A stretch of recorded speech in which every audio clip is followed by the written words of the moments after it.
everybody, it's Romania Black. I'm really terrified. I'm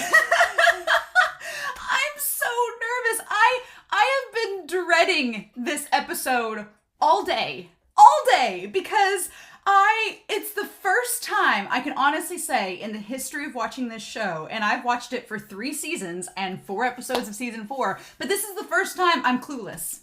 There are dozens of possibilities of what could happen this episode. I don't know what will happen. I'm terrified. At least the last time I felt this nervous going into an episode was around the time of Perfect Game and Hero in season 3. But with those episodes, you knew the context of what was happening. You're like, okay, we're in the midst of a big war, in the middle of a battle, stuff's going down, and someone's probably gonna die. But you had that knowledge of the context of the situation. Here, there's lots of things going on. You have Tiber on this grand stage about to make this big presentation and theatrical performance above ground, and then below ground you have Eren and Reiner, who haven't seen each other in 4 years, and we've just established Reiner has all of these problems.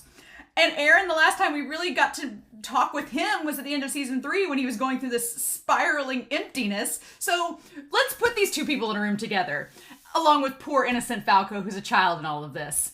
So there's that. I find it curious. You have the imagery of Tiber, who's been presented to us as this beautiful angelic figure. He's giving the presentation above like an angel, and then you have your devils below, Reiner and Eren, which in all reality, it's kind of reversed. I think Tiber is the more devilish person, and Reiner and Eren are the ones that could be the salvation of this entire story. Who knows? But there's that. And then when I pulled up this episode to get ready to start it, there was, for the first time in this season, a little discretion note that said, viewer discretion advised. This show is horrifically violent, not for kids. I'm like, we've never had that for Attack on Titan. I'm terrified. So I have notes. I poured myself a glass of wine. I have notes. Terrified. Again, I've not been calm all day. I've been dreading this episode because I'm like, Isayama is like, the pin's been pulled. It's gonna go off this episode, and I'm terrified because I have no clue what's gonna happen. Is Eren and Reiner just gonna transform in the middle of this presentation and kill a bunch of these VI people and just start World War III? The Titan War Part 2? I don't know. Is Reiner... Here's the thing. Reiner is screwed no matter what. Reiner is screwed no matter what because Eren is the one they want. The coordinate, the founding Titan, he's right there in the middle of enemy territory. He is in the perfect location for them. And Reiner has him right where he needs him. But we've spent the last 4 episodes establishing Reiner's headspace and how he's not really fully committed to his cause anymore. And Falco's involved. And so Reiner, if Eren does anything, Reiner's screwed. Because Galliard at least is going to throw him under the bus and be like, why didn't you capture the coordinate when he was right there? And so, yeah, Reiner's screwed no matter what.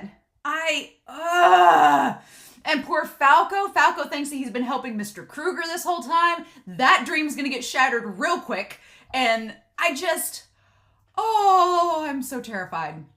But I have some notes. This is gonna be a longer intro than usual, so bear with me. But I'm holding this off as long as I can. But okay, so I made a note. This isn't from anyone, but I just made a note that I haven't really talked about what Reiner is a slave to. Reiner is a slave to his loyalty to Marley. He is a slave to it. He is a slave to the idea of the system of Marley and how it works.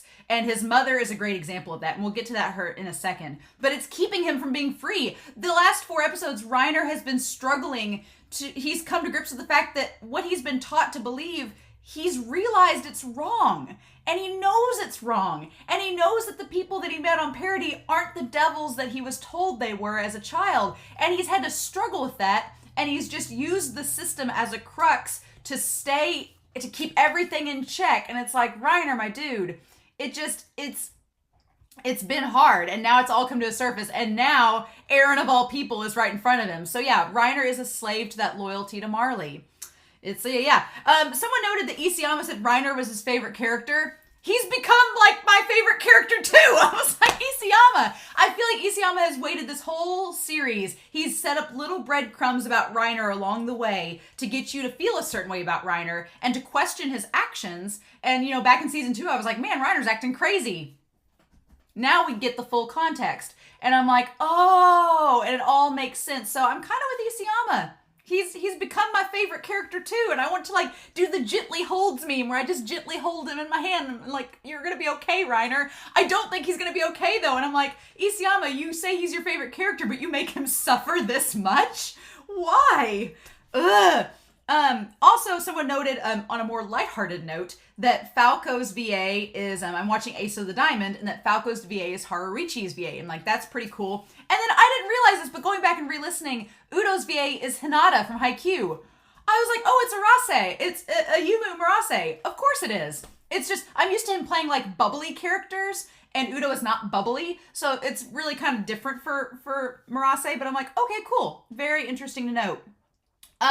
Trungta pointed out, they were like, so Falco, when they're describing their dream they had in episode 1, it kind of sounds like they're a scout. And I was like, oh, because he was talking about the sword and flying through the air and seeing a Titan. They were like, it kind of sounds like him witnessing a scout, a Survey Corps scout, but he wouldn't know what that is. And I'm like, so it's kind of tying to the idea of like Kruger knowing about Mikasa and Armin before they were even born. Like the wires are crossing. It's going back to that whole coordinate thing where all the Eldians are connected through the blood of Ymir. They're all connected in one shape or form. It's interesting. But yeah, I like it. And I'm wondering if that ties to like Grice or anything like that. Interesting. I didn't get to notice this, but going back to episode 4, the shell, the Tiber family symbol is a shell, like a seashell. And I wanted to note that going back to Magath's comment about Marley being beautiful and brave and untouchable on the surface, but inside being hollow and empty, that ties to the Tiber family seal, their banner, their representation. A shell is beautiful on the outside. It's beautiful and pristine and seems like it's polished and untouched, but there's nothing inside the shell. It's hollow. Kind of like the Tibers. I'm like, very cool symbolism. I really love that. I just noticed that rewatching the episode. I'm also questioning this because Sasha Purvis noted this, and Christopher Peterson as well. We're going to talk about this. Christopher Peterson and Nige both noted on Patreon that I was mistaken. The person in episode 2 during Reiner's speech after the dinner scene, I thought that was Connie jumping from the rooftops. No, that was just some random soldier taking his life. Like there was a random soldier committing suicide. And then the next day, that scene where all the people are gathered around, they're like, oh, it looks like a soldier. It was where he committed suicide. So at first I thought maybe Eren had killed a guy to like get his paperwork or whatever to sneak into the hospital. But no, it's just a random guy that died committing suicide, which is kind of like a foreshadowing of Reiner's mentality in episode 3. Funny that. But so that whole scene that Christopher and Nige pointed out kind of ties into Sasha Purvis's note about the Attack Titan being kind of rogue. Because I've been questioning, Kruger was the Attack Titan and had been seemingly on the same side as Parody. But maybe not. Sasha Purvis noted that their theory is the Attack Titan is kind of a rogue Titan. And as Kruger said, it's always moving forward seeking freedom. It's not really aligned with anyone, right? It's not really attached to any side. It just seeks freedom out. And wherever that's most convenient, it follows it. So it makes sense where it would not be with Marley, because Marley is like the opposite of freedom for the Eldians. And while Parody is flawed, it's more free than Marley. So it makes sense that it would be over there or by itself. And so that idea that Sasha brought up, complemented with Christopher Nige's note, makes me wonder, is the Survey Corps even there, or is Eren gone rogue? I don't know, because since it's been pointed out that wasn't Connie on the rooftop, and since it was pointed out that was Eren watching Reiner back in episode 2, not Mikasa or Peak, I'm still pretty sure that was Jean in episode 1. It seems like it was Jean, but I'm questioning, like, how much is Eren actually working with the Survey Corps, and did Eren decide to go rogue and infiltrate Marley on his own free will? Because I was thinking about it, I was like, wow, would Parody and Historia actually support Eren going to Marley because he's the coordinate and he's the one they want? Would they support like their trump card leaving the island and going into enemy territory? Unless they had a pretty solid plan. So I don't know. That's why I'm terrified about this episode, because I don't know the context anymore. Everything has been called into question, and I'm sure that's intentional on Isayama's part. He wants us to feel like we're in the dark, and I'm like, great, you're definitely getting through in terms of that. So yeah, As far as the dinner scene too, the idea that Reiner, again, he's trying to BS a story about how evil they were on parody, but it's like, no, they actually, the best you could come up with was a story about a girl not splitting a potato equally. That's the best you could come up with. I mean, it just shows how much Reiner doesn't really believe in the story anymore. He doesn't think the Kool-Aid doesn't taste good anymore, you know? And that kind of ties to CW or Sacha also commenting about how the mom, most of the Eldians, when they're in Marley walking around, they have to wear their armbands, but when they're at home in their own privacy, they take them off. Reiner's mother does not. She always keeps her armband on. And so that's how deeply ingrained into the system she is. She's like, if I do my part and I do what I'm supposed to, I'll, get what I deserve. And it's like, So it's very telling, right? It says a lot about her loyalty to the system. And so then, and that ties to Reiner saying his days were hell, were him realizing how wrong he was. That he had spent all this time pursuing a goal and finding out that he'd done the wrong thing. Or had done something that wasn't, maybe wasn't the right thing that he thought it was. And then, everybody's been commenting, Reiner is the main character of Marley. Him and Eren, two sides of the same coin. They're both the main characters of their own sides. It's interesting. CW noted that. And then the idea of Titan shifters, Christopher Peterson noted too, the idea of Titan shifters accessing memories of predecessors more than just the recent one. But it seems like the most recent is the one you can access the easiest. So maybe Eren could go back and access some of Kruger's memories, but it's just not as good as Grisha's are, right? Nathalie Lynn noted about the difference of Eren from season 1 to season 3 is knowledge. Eren had been ignorant of the rest of the world, and the more he finds out, the more he comes to realize, he's learned about the other side, Reiner included, and just learned of how deep and complex this whole situation is. And it's kind of just warped his whole perspective. You would think in a good way, but it's also made him realize just how fruitless that original idea of freedom was, because once he saw the reality of it, things get a lot harder. All right. And then Nathalie also pointed out that there was, in the Lost Girl OVA with Mikasa, there was an extra scene in the manga, and this was like a manga extra. I don't know if I'll read the Lost Girl manga, so I feel like I can mention it now because I don't know if I'll get to the Lost Girl manga chapters. But there was an additional conversation that Grisha had with Mikasa, and in that, Grisha was worried about Eren's like rage mode from back in season 1, back as a kid, and that saying it would take him to, quote, a dangerous place. Something in him could have drawn him to be this way. It could be destiny, something wicked and dangerous. So like fate, like Eren's rage is like a predetermined destiny thing. And Mikasa calls it a great power. And Grisha says, yes, a great power, you may be right. Some great power none of us can see, and maybe Eren is upset because that is what encages him. Perhaps you are the only one who can protect Eren from that great power. And it ties from the past into the present. So that conversation would explain a lot of why Mikasa feels so tied to Eren and wanting to protect him too, because Grisha pointed out that there's something, Eren is mad and there's something inside of him that's just beyond normalcy, and Mikasa's kindness might be the only thing to help him. It's like, okay, cool. And so I haven't gotten to all the comments from episode 1 of season 2 that just aired on YouTube. I haven't gotten to all the recap comments, and I haven't gotten through episode 3 comments yet. They came out today, but I've not gotten through them. So most of those, if there's anything noteworthy, I'll probably comment in episode 6. But this intro's been long enough. So I have another comment from Demok90 on here, but it's a fairly long comment. So I think I'm going to save it for after this episode and tie it back to Eren, because it is about Eren specifically. But I'm gonna save it and tie it back to him. But I'm terrified, so I don't know what's gonna happen. All hell's gonna break loose. I feel like everything's led to this episode. We're not even to the dreaded episode 6 yet, but okay. But we might as well just dive in and see what happens, right? What could go wrong? What could happen? I'm sure everything will be fine. I'm sure they'll just have a nice little conversation, just pat Falco on the head and wish him good luck, and nothing of consequence will go wrong, right? So, with that being said, we are going to start episode 5 of season 4, Attack on Titan, and we're going to start that here in 3, 2, 1, and to the playwrights and witnesses of history, let's go.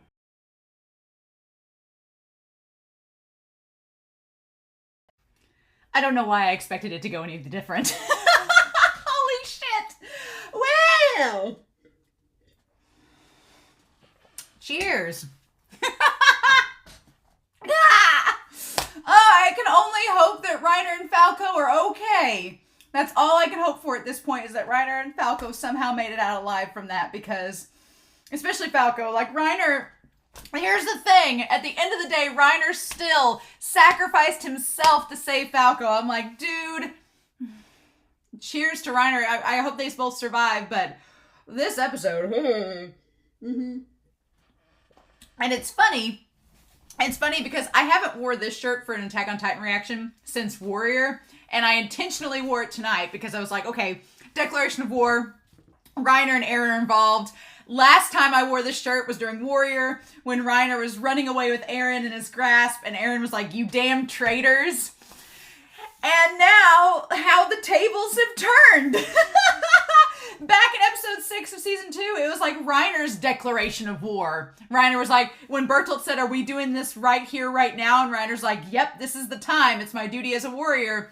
And now the tables have turned, and Eren's like, we're doing this right here, right now. So, okay, so yeah, the Levi squad's there. It's all coming together.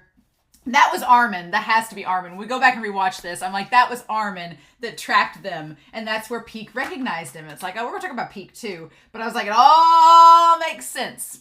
All makes sense. But holy crap. Okay, so the only thing that I'm like, this whole declaration of war did not go as the Tybers planned. Nope. And I'm curious what the hell they did with Zeke. Because Zeke's gone. Where's Zeke in all this? What happened with him? Everything's gone to hell in a handbasket. Like, it's gonna get amuck. And conveniently, the representative of the Eastern Clan, she pieced herself out of there real quick. She was not staying for the ceremony. She wished Tiber the best of luck and said, see ya, and hit the road. So I wonder if she had some kind of foresight into what was gonna happen. I'm very curious. The guys that she had with her looked like military police. The bodyguard she had, they had the same black coats and getup as the military police. So I'm like, that's very interesting. So I'm curious, don't spoil me obviously, but I'm curious to know why she left. Like what her deal was. If she was like, we're not here for a declaration of war, what the deal was. We're gonna talk about this. But I had to bring White War Coon out because this episode, damn. Okay. So before we go any further, I'm going to bring up Demok 90s. I printed it out because it was a big long quotation. But I'm gonna say it before we get any further with Eren and this whole Attack Titan. Like, yeah, Eren's the antagonist. Our main character is both the protagonist of parody and the antagonist of the world. Fitting. I was waiting for it to happen. We're already here. Cool. Eren's the antagonist. Let's do this. Yeah, he's like, it's me against the world, apparently. That's what everybody views it as. And it's, Eren cemented the deal. He cemented the deal. Like, this attack, if he actually eats Willy, that's curious. I'm like, here's the thing. Is he going to eat Willy, or is he just going to crush him? That's the thing, because he has Willy in his grasp. I'm like, is he going to kill, or is Willy the Warhammer and Willy's cut now, so is he going to get out of it? But he's injured because it showed there at the very end, his leg is like distorted and broken. I think the giant bodyguard is the Warhammer. I don't think it's Willy at all. I think it's the giant bodyguard is the Warhammer, because he's keeping him awfully close, even backstage. And I'm like, really? You're keeping him? Here's the thing. Willy is so beloved by everybody he's met so far. I'm like, why does he need a big bodyguard? Everybody loves him. Why does he need this big bodyguard following him around? Specifically that one bodyguard. That's the thing. I'm like, I get it, he's a tall dude, but everyone you meet has loved you. You're not in enemy territory. There should be no reason anyone would attack you. So why keep this giant hunking bodyguard around with you unless he's the actual Warhammer and you're like just keeping him in reserve? Because yeah, he can't turn into a Titan because he's injured. So I don't think Willy's the Warhammer. I think it's the bodyguard. I think it's him. And it's like, okay, I think Eren is either going to crush Willy and kill him. Here's the thing. Willy made that big impassioned speech and everybody was totally on board with it. And I'm like, okay, well now if Eren definitely kills Willy, who is the one strong suit holding Marley together, then everybody's definitely going to revolt against parody. They're going to be like, oh, hell no. But Eren, so we got so many problems, so many things to talk about, so many things. Oh God, so many things. Okay. But, oh man. Yeah, this episode. That conversation, him and Reiner, they're two sides of the same coin. They're both trying to move forward the best that they can. And we're going to talk about this. I'm going to bring up Reiner and Eren on this part 2. But before we do that, I want to start out. The last comment I was going to make from the notes was Demok90 had this comment back at the end of season 3. Saying there was an interview with Isayama where he talks about the meaning behind the seashell in episode 22 of season 3 and the rest of the scene involving the ocean. Here is an excerpt from that interview. The interviewer says, in volume 18, there is even the scene of the trio reconfirming their desire to see the sea. And Isayama says, yes, there is. However, the Eren then was different from Armin, who fought for the goal of even just seeing the sea once. In truth, Eren is not that committed to the sea. Even though Eren and Armin became great childhood friends because they shared the dream for the world outside the walls, the root of that dream has some slight differences. Armin possessed a curiosity of knowledge and held on to the thought of, I want to see the sea. On the other hand, Eren viewed it as, the sea obviously exists, but we don't have the freedom to see it, and felt indignation towards that. He was not interested in the sea itself. On top of this, throughout the entire story, all the conflicts Eren became involved with continued to change, and his grasp for the sea itself subsequently faded. The gradual clarity of how the two of them have diverged in perspective, and Armin's own shock towards this realization, that's the story of that scene in volume 18. And then Isayama says, when they reached the sea, the shell Armin held symbolized something that only exists in the sea. He tells Eren, look at this. However, Eren does not glance towards it as he was focused on more serious thoughts. The shell that was ignored was then forsaken within Armin's hand. This could be the end of the dream, though maybe even more so the end of adolescence. But I added some elements of both during that scene. So yeah, Eren's whole thing has been freedom.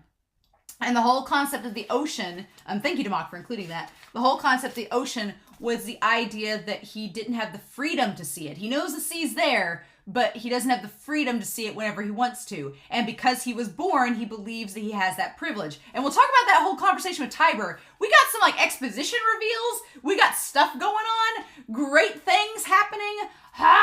And Eren's mucking it all up. Or is he? We're going to talk about this. But yeah, the idea that Eren, he just realized that he didn't have the freedom to see it. But now he gets that freedom. And then in that scene, he realizes that it's not enough.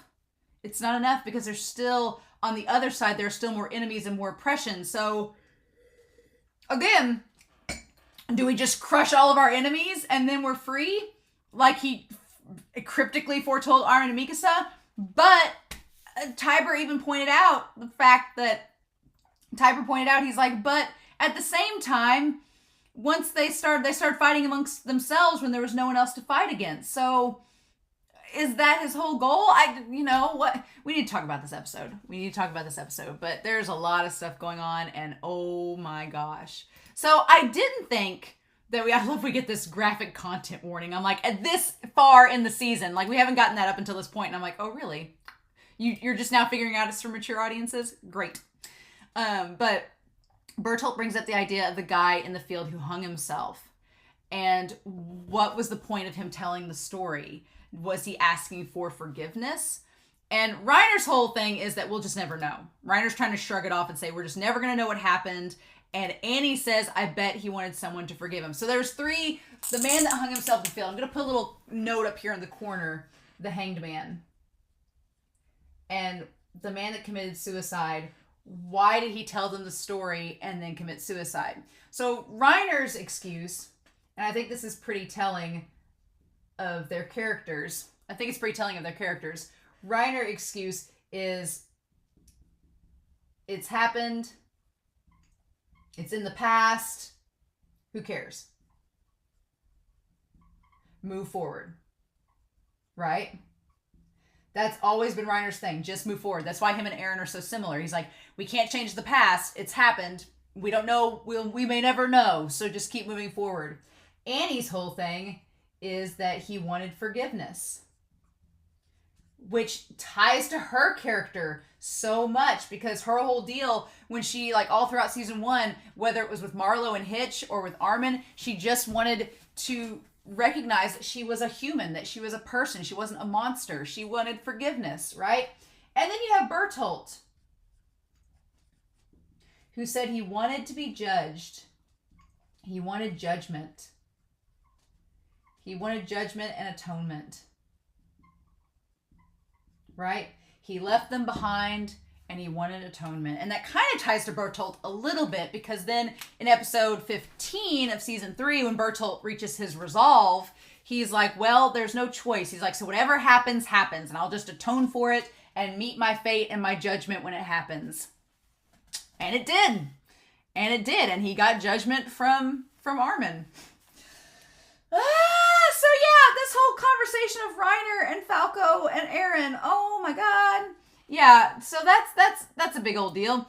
And Chairs and Lanterns. They've come together, had a love child, and it's episode 5, Declaration of War. I'm just going to give a special shout out to Chairs and Lanterns. It's taken them a whole 3 seasons. Since the start of season 2, we had chairs. It evolved into lanterns. But our Chairs and Lanterns all came together in season 4.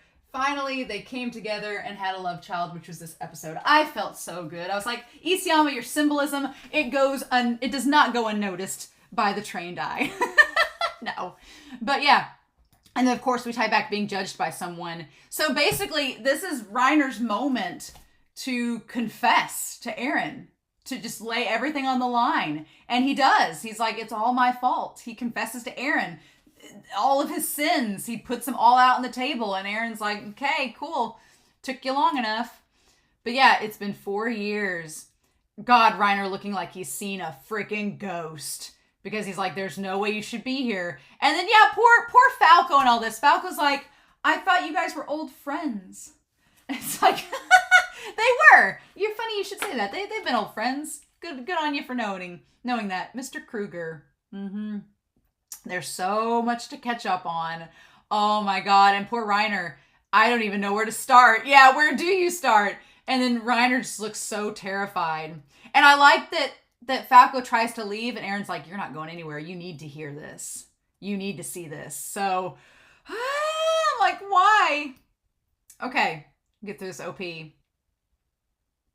Okay. It's a long OP. All right, so we go to the theater thing. Everybody's getting all ready. Everybody's in their blood. Again, the giant-ass soldier. Why is he there? He's not needed, but he's there. I'm telling you, he's the war titan. He is. And Tiber looking in the mirror, getting ready to go. Like he's about to lay it all on the line. And I don't think Tiber realized that. So last episode, Isayama was so vague and setting up all these red herrings, being like, who knows and who doesn't know.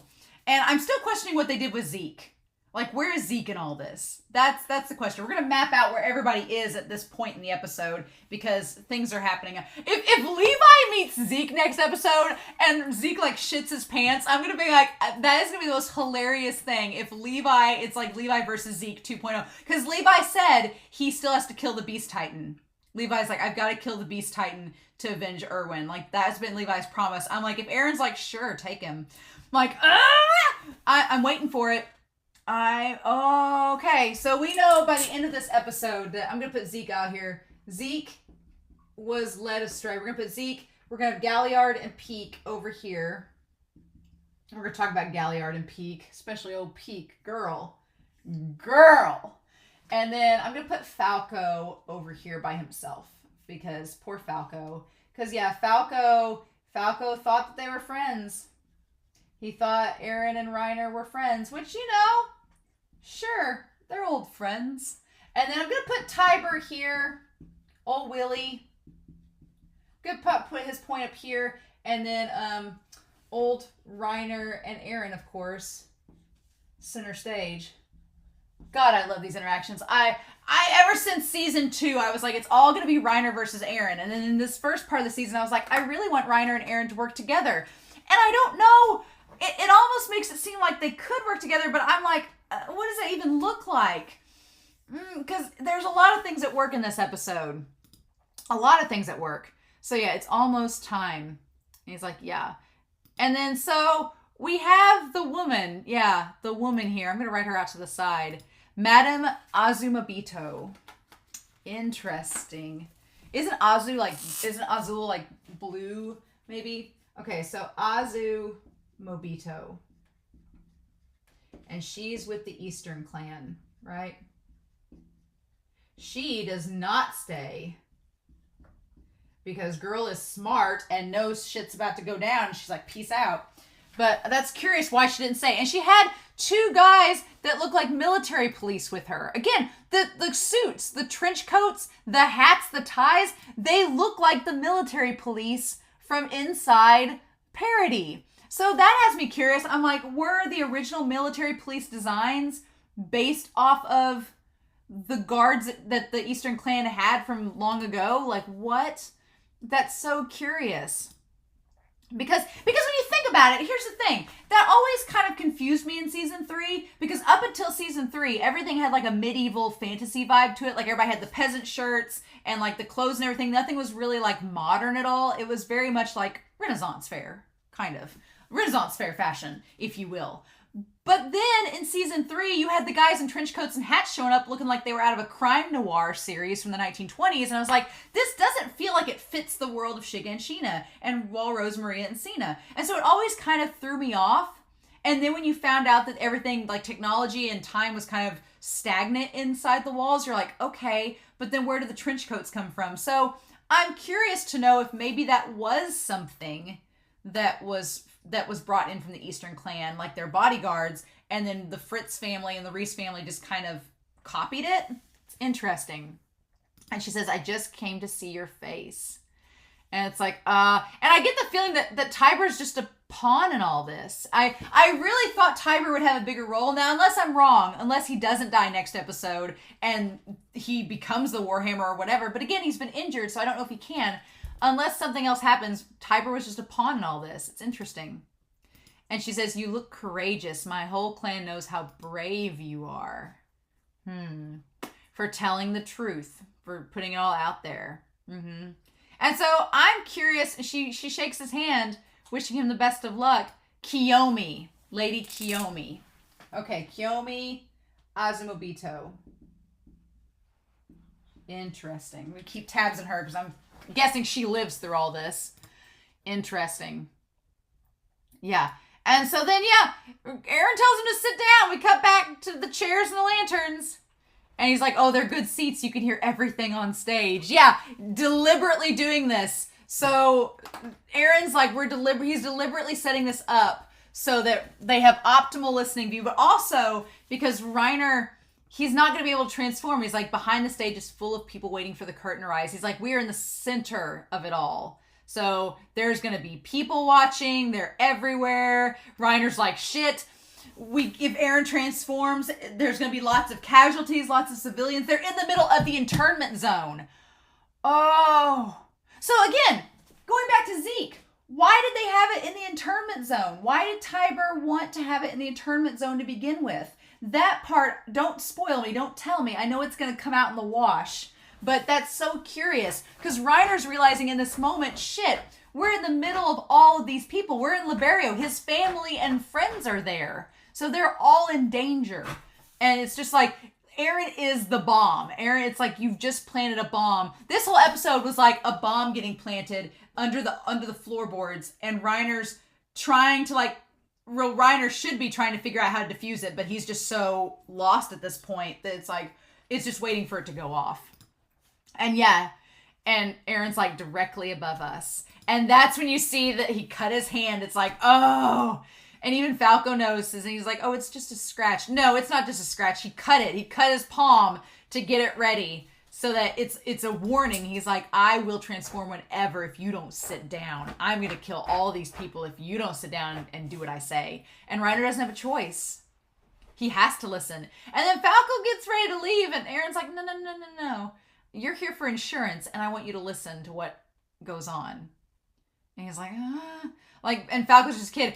And the expression that Reiner has on his face, he's like, just do as he says, Falco. Like, Reiner's not even looking at him. He's like, just don't move. He's like, you have no idea how dangerous this situation is. Like, I feel so bad for Reiner. I feel so bad for Reiner in this because we've spent the last 4 episodes getting to know him and figuring out where he's at mentally. And you spring this on him and it's like, he can't take it. But Eren makes him suffer through it. And Falco's like, excuse me, okay, I'll stay. And then she says, now then, shall we leave? And they just get out of there. Cause she's like, and they all have the briefcases too. interesting. I'm going to put down here that there's like military police like guys there because... And she leaves. She ain't staying for this. Nah. Something's up. She knows what's up. Interesting. I wonder if Mikas is connected with her. I'm so curious, but we shall see, won't we? So then we have this conversation of, we see Annie's dad with Reiner's mom. And they're there too? Oh, this is like nightmare central for Reiner. This is like the worst thing that could happen is the war is just right here. So yeah, Mr. Leonhardt. And honestly, I mean, his eyes are like Annie's, but he doesn't really look like Annie. And it's interesting. And he kind of jabs at her there. He's like, oh, I haven't seen you since your son came home, you know? And so Hoover passed away. So Bertolt's father passed away. Yeah. He never failed to say how proud he was of his son's sacrifice for Marley. Yeah. And so it's kind of sad, but I'm like, well, at least maybe Bertolt's with his father now in spirit, maybe. And the mother tries to say about the daughter, and Leonhardt's like, no, she's not dead. She said she'd come back and she promised. Like he's holding out hope that she is alive, which I think Annie is alive. I don't know. I think she is at this point, but I don't know. So again, this whole thing with McGath, we're going to talk about this. They're listening from above to think the war will be declared in the internment zone of all places. Yeah, of all places. You chose right here, right now. And General Calvi. So General Calvi is the pale dude with the sash. The whole backbone of Marley's military is here. How convenient. How convenient. You gathered all of your foes right here in the most convenient location and they don't have any weapons on them. Wow. This is the best strategy you could have pulled. Don't muck it up, Eren, right? So I'm curious. I'm also curious to know, so here's the thing too. If Marley's, I'm thinking of Eren's strategy and all this. I'm going to be doing like a work in progress to this because as the episode goes, I may change my mind in a few places. But here's the thing. You have all of the Marley military gathered. Okay? They're all conveniently located in one location. Along with the VIPs from the world. Right? And this is in the internment zone. All right. So I'm curious. I'm very curious. It's in the internment zone and the military is all gathered here, right? So one would assume that if Eren's like, well, if we want to wipe out Marley's military, this is the place and time to do it because they're all right here. They don't have any weapons on them. It would be really convenient to just wipe them all out now. Seems legit. Right? Except I think McGath could get away because he's far enough away. McGath is far enough that I think he could get away if he had time and wanted to. Don't know about the other guys. But you have it also in the internment zone where all the Eldians are. So my theory is Tiber made this big old speech. We're going to talk about that speech. He made a speech to the world, right? Declaring war. He made a speech to the world declaring war on parity. But I think that Eren, by next episode, we're going to talk about this, I think that Eren is about to do a speech to the Eldians. Right? That's what I think. I think that Eren's whole, because we talked at the beginning of this, that your options are you either destroy the world, you destroy the Eldians, or you have a dialogue. Well, how can you have that dialogue? We've established with Uri's thinking that someone who's in the position of power has to be able to create that dialogue, right? Tiber was in a place of power to create a dialogue, but he declared war through that dialogue, right? So Eren's probably going to be to the Eldians, and I could be wrong about this. Don't deacon for my theories. I'll find out. But I'm thinking Eren could give a speech to the Eldians after he wipes out Marley's military. He's like, okay, I've given you all your freedom. The Marley military is gone. So what are we going to do? You guys want to join me and we'll just conquer the world and make them listen and they'll either be at peace with us or we'll destroy them? One or the other? I really think that's what he's aiming for. I think that Eren is going to give a speech to the Eldians at the end of it and be like, look, why are you all trying to destroy us? We're the same as you. The rest of the world has the problem with us. We should unite together and get them to sit down and have a peace treaty with us, or we'll destroy them. I don't know. We'll go through this with this episode, but that's my initial thoughts of what Eren could do in this.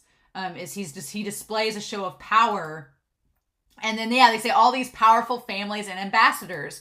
All the VIPs are here, right? And every newspaper in the world that matters. And the press is here. Like, everybody's going to take note of this. You are in the world's spotlight. Exactly. And I love that Peak, again, we have Peak, like, getting onto Zophie. I feel like Peak and Zophie are connected, right? The Tybers are powerful. And then Galliard just looks kind of just agitated to even be there. He, like, doesn't even want to show up. And then Colt and Zeke are obviously together. And then, and again, Galliard says again, they're Eldians, same as us. Galliard has a clear disdain for the fact that they're treated differently. Galliard is not about the Tybers at all. Interesting. And then, we start this big old theatrical production, which is great. And then Udo notes, why isn't Falco and Braun back yet? And we have, God, it has to be Armin. It has to be Armin. Oh my God, with the military thing. With the Marleyan military gear. Warriors of Marley. Commander Magath has summoned you. And Zeke. Okay, Zeke is suspicious. Zeke is suspicious. I'm so curious because in that moment, Zeke is suspicious. Because in that moment, they all look over to him and you can't see Zeke's eyes because of his glasses. You can't see his eyes, right? Suspicious. I said in the last episode, this whole setup, it's weird. But so everybody just kind of looks over. And again, interesting. And then we cut back to Reiner and Eren. Both sitting down as equals. Sitting down and talking. I can't imagine we've gotten to this point. If you told me that by the 5th episode of season 4, we'd already have them sitting down and talking. And this conversation's amazing. It's so good. And Falco's just like a moderator being like, he's like, I'd really like to go up and see that, but I can't. And then, just them sitting in silence. Like, what do you say? And he's like, how? Why did you come here? Oh my gosh. And Eren, and he's called him Eren, and he's like, the same reason you did. And Reiner's like, what? No! And Reiner, he's Reiner having a meltdown. He's like, oh shit, no! And Eren's like, I had to come here the same reason that you did, because I had no other choice. He's like, I have no other choice, because Tiber is about to wage war on them. Eren's like, don't you see this guy's waging war on us? If I don't leave, if I don't come over here to you all, then you all are just going to attack us and try to kill us all. I don't want that to happen. So, okay. And then, Reiner just having a freaking meltdown. I want to hug him so badly. And he's like, we're just going to listen to this speech. As Reiner's like just having a panic attack, And so then we get this history lesson. And again, the curtains, the red and green curtains. Color symbolism. It's all over there. Roughly 100 years ago, the Eldian Empire ruled the world with the power of the Titans. And give Tiber some credit. Give old Willie some credit. He goes all out in his very first theatrical production. We have a Broadway-style sound system. We have... I thought they were giant puppets, but he cleverly knows how to be minimalist. He uses the little puppets in the shadows to play tricks. Had all the people with blood on them. It was great. Actors, wonderful. Great first-time stage production. It's too bad it won't be a continuous show. It's one night only. The rise of the founder Ymir until today. Titans have robbed enough lives to eradicate humanity 3 times over. And then, showing all the puppets. And then him saying, and I love the shot. I'm going to take a picture of that, of everybody in the red. It's very Moriarty the Patriot. I kind of love it. Where he does, countless cultures and peoples have been wiped out by the Titans. And their history stolen away. So a very, very direct, right? a very direct tie to colonialism, right? Eradicating cultures. Uh-huh. Right. Okay. So I want to tie that to the language real quick, and don't confirm or deconfirm my theories. I'm just pondering this in my head, but the whole language thing of how Reiner and them were using a different language than the rest of the world. I'm assuming that was King Fritz's language and everything, and it was Eldian language, and they had their own language different than Marley and the rest of the world. And so that makes sense. But yeah, what he's talking about is definitely their histories being stolen away. It's a direct tie to colonialism, like during the Empire and during Western expansion, things like that. Like, yeah, native cultures were destroyed and their languages were eradicated and their people were wiped out or assimilated. And it's just, yeah, it completely destroyed civilizations. Absolutely. And so he gives this dramatic speech about it. And the Eldian Empire's path of slaughter became humanity's history. Yeah, history is written by the winners. So everything was, the path of slaughter just became part of history. And Eren and them listening. And poor Reiner's just like, Eren is so like, Eren Stradamus, as we say, is just like, just chill, just like listening. Like, he only really has one major reaction. And we'll talk about that when we get to it. But he only has one major reaction outside the norm. Like, he realizes something like in the last second. It's like, But Reiner's just like having a freaking meltdown. Like, he just can't take it. And when the Eldian Empire ran out of enemies, they soon began slaughtering one another. And that's when we get the Great Titan War, right? So I want to point out these characters here, okay? With the swords, the spears, and everything. I want to point these out, all right? So that is something that I want to consider. Because when they ran out of enemies, the Titans fought themselves. Okay? So that's curious. And that's the one thing I have about Eren. If Eren's going through with this whole plan if he is in fact getting the Eldians to band together and take on the rest of the world, then I worry that Tiber's whole self-fulfilling prophecy here of, well, when they run out of enemies, you're just going to fight amongst yourselves. So what do we do then? But yeah, so we have the 9 here. We have a female, but I think it's played by a man. But we have what we consider the female Titan in white. We have the Warhammer with the hammer. I love that they give the cart Titan like a spear and everything. It's great. And then they have one with an axe. They have axe and sword, so we assume they're like the Colossal and the Armored Titan and the Jaw Titan. I can do that, yep. And then in the very back you have King Fritz, who is not fighting. Interesting. Who is not fighting anybody. All right, the Titan War had begun.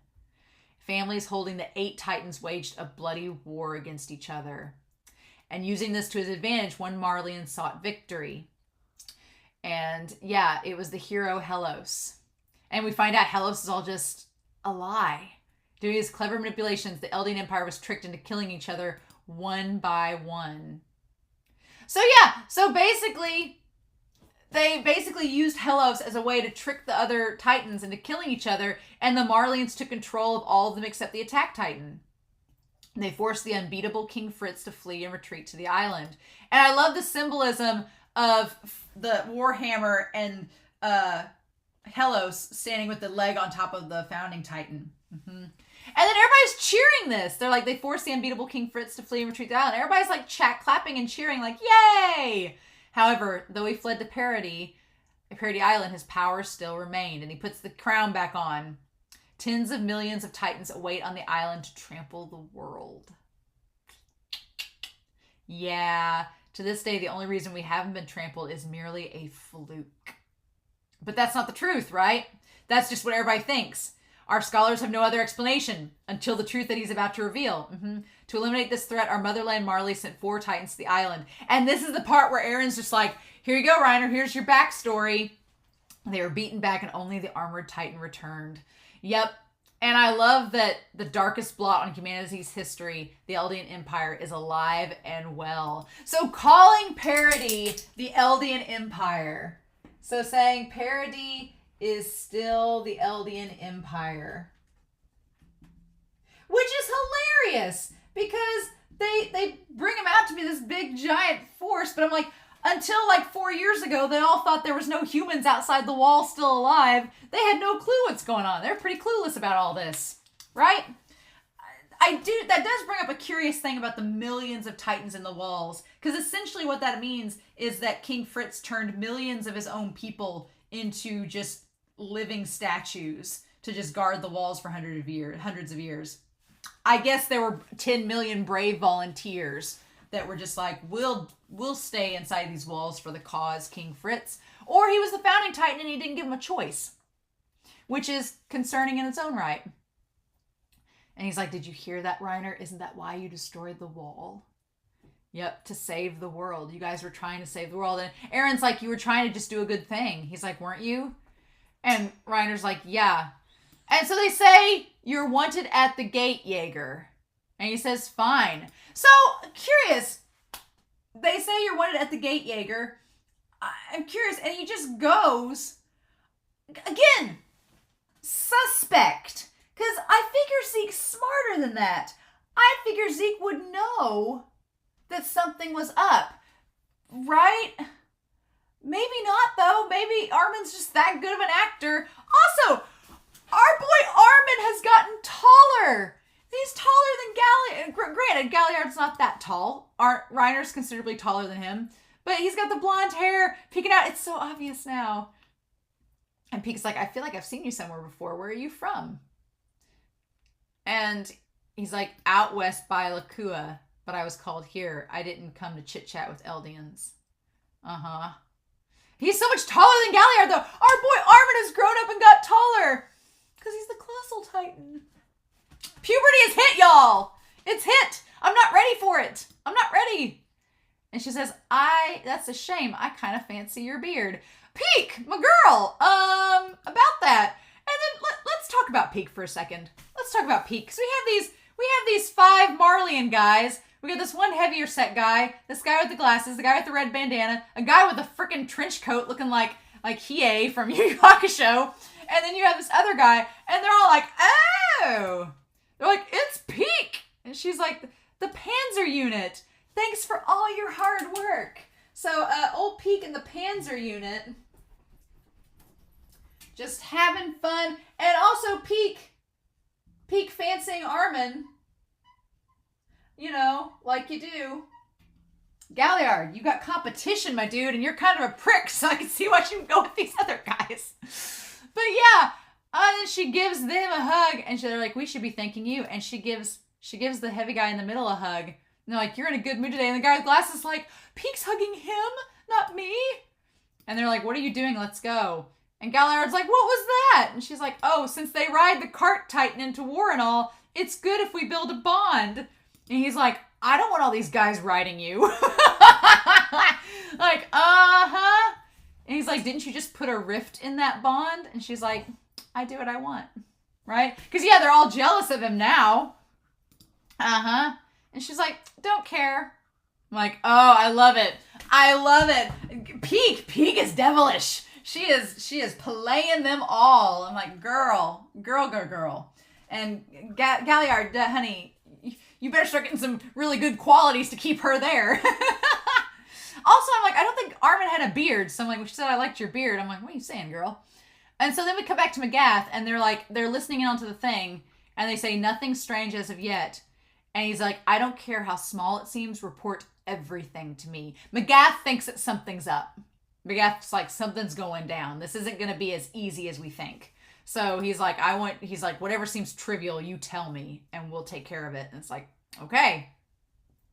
So yeah, they lead him into this building that I'm sure they found the trap door in. And she's like, why are we in here? And then, yeah, you see the ribbons. Oh, wait, he does have a beard. He does have a beard. What? Armin has a beard? What? Oh, my God. I don't know how to feel about this. I don't like facial hair on guys. So I'm like, no, Armin, shave that off, honey. Shave that off instantly. Maybe he's been growing it out. Maybe Armin's been growing it out so he's not as noticeable. But yeah, that's, yeah, oh my God. And then she says, Porco. Like, Peek is like, oh, no. And they cut it, and then they fall down the trap door. Okay. Why is Chief Braun so scared? So we cut back to Eren and Reiner, and Reiner's like head in his hands, looking freaked out. I feel so bad for Reiner in this episode. Isn't Mr. Kruger an old friend? And then that's when Falco starts to piece things together. And he's like, wait, how many years ago was he an old friend? If it's more than 4, then they met on Parody Island. And he's like, there's no way. But then he remembers Reiner saying that it was impossible. Because that would mean that he's one of the Eldians. And Falco's getting... And then Falco realizes who it is. Yep. So, information available for public disclosure. The Parody Island operation to retake the Founding Titan. A mission executed under the command of Theo McGath. 4 warriors were sent to complete the mission. Marcel Galliard. Okay, so Porco and Marcel. Reiner Braun, Bertolt Hoover, and Annie Leonhardt. Their objective was to infiltrate Parody Island, retake the Founding Titan, and return it to Marley. 5 years after it began, 2 warriors were captured by the enemy and 1 was killed. Though a prisoner possessing the Jaw Titan was brought back to Marley, of the original members, only Reiner returned safely. Yep. Just catching everybody up on what's been going on. And we see like the island and how it's all shaped. And so then we cut back to old Tiber and he says, now then, the story I've told thus far is common knowledge. That's been the story. But the truth is somewhat different. In passing down the Warhammer Titan, the Tiber family inherited its memories. So yeah, he's learned, we've established the Titan shifters inherit their memories from each other. So he's learned over time everything that's gone on. And he's decided to take a stand and tell everybody the truth. Conveniently, the truth is going to lead him to their declaration of war against Parody Island. And that's where it gets interesting, okay? That whole twist is where I was like, I thought it was going one way, that Tiber was going one way, but then he transitions to something different. And so I was like, wait, what? So we need to talk about this. So the Warhammer Titan, I'll now reveal the truths we learned for the first time ever. And Eren looks like he's expecting this. So again, revealing the truth of the matter. Right? And my question is, did Zeke, and again, don't answer this for me, I'll find out probably next episode, but did Zeke know that Willie was going to share this information? Yep, was going to share it. And did Eren know? How did Eren know about Willie? I guess through intel, but how would he know that unless it was through Zeke? Zeke is suspicious this episode. He really is. And I don't know if that's Isayama's intention or if it's a red herring. I don't know. And I love the shot of Reiner. Like, Reiner's had his head in his hands, like, freaking out. And the moment that Tiber starts to say he's going to reveal truths that we've learned for the first time, Reiner's like, what fresh hell are you about to pull on me this time? Like what are you adding to the fire? What are you doing? You know, that's the thing. And so someone's talking to Calvi, right? And has gotten his attention. Okay. So then Tiber says, some 100 years ago, it was neither Hellos nor the Tibers who ended the Great Titan War, right? It was the founding Titan, King Fritz. Carl Fritz, you know? Yep, and we do the backlighting. It's great. He anguished over the Eldian Empire's vicious history. Tired from the endless infighting.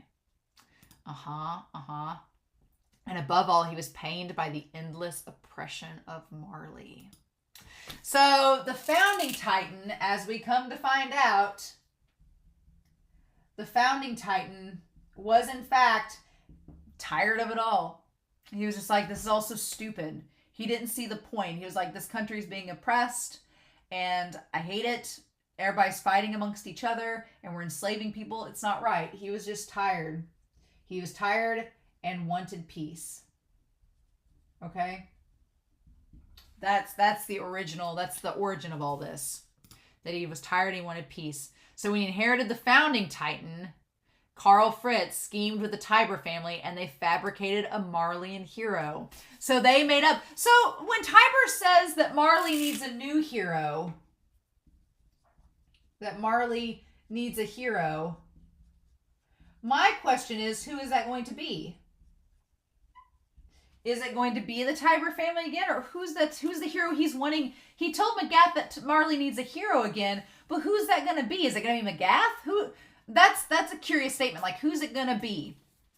But yeah, he schemed with the Tiber family and they fabricated the Marleyan heroes. They made this, made Helos up because Helos wasn't Eldian, he was Marleyan, so the rest of the world would get on Helos' side because he wasn't part of the enemy, right?